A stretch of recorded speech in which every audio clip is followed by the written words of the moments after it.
உழவன் செயலி என்ற ஒரு அறிவுப்படுத்தி தமிழ்நாட்டில் இருக்கின்ற அங்கங்கே இருக்கின்ற அந்த கூட்டுறவு சங்கத்தில் என்னென்ன விலை விற்கப்படுகிறது, மார்க்கெட்டிங் கமிட்டியில் அங்கே இருக்கின்ற விவசாயி உற்பத்தி செய்யப்பட்ட பொருட்கள் என்ன விலைக்கு இருக்குது என்பதை அது இந்த உழவன் செயலிலே தெரிஞ்சுக்கலாம். அந்த உழவன் செயலில் நிறைய விஷயங்கள் உள்ளடக்கி இருக்குது. அதெல்லாம் அதிமுக ஆட்சியில் தான் கொண்டு வந்தோம். விவசாயம் என்பது மிகப்பெரிய தொழில். அதில் சுமார் 65% மக்கள் விவசாயத்தில் ஈடுபட்டிருக்கின்றார்கள்.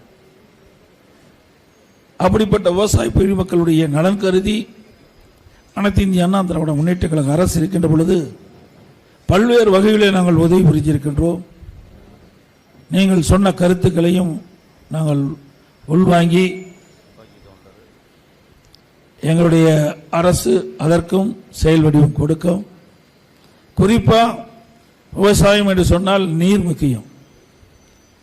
உடம்புக்கு உயிர் எப்படியோ அதுபோல விவசாயத்திற்கு உயிராக இருப்பது நீர். நீர் ஆதாரத்தை உருவாக்க வேண்டும் என்று இங்கே கோரிக்கை வைத்திருக்கின்றார்கள்.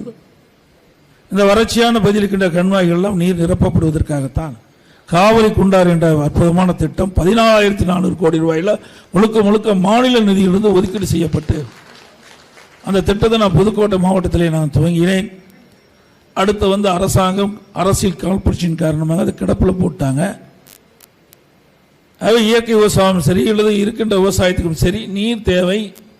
அந்த நீரை முழுமையாக கொடுக்கின்ற விதமாக அனைத்து இந்திய அண்ணா திராவிட முன்னேற்ற கழக அரசு அமைந்தவுடன் இந்த காவிரி குண்டார் திட்டம் முழுமை பெறும். அப்பொழுது நீங்கள் நினைத்த அந்த கோரிக்கை முழுமையாக நிறைவேற்றப்படும்.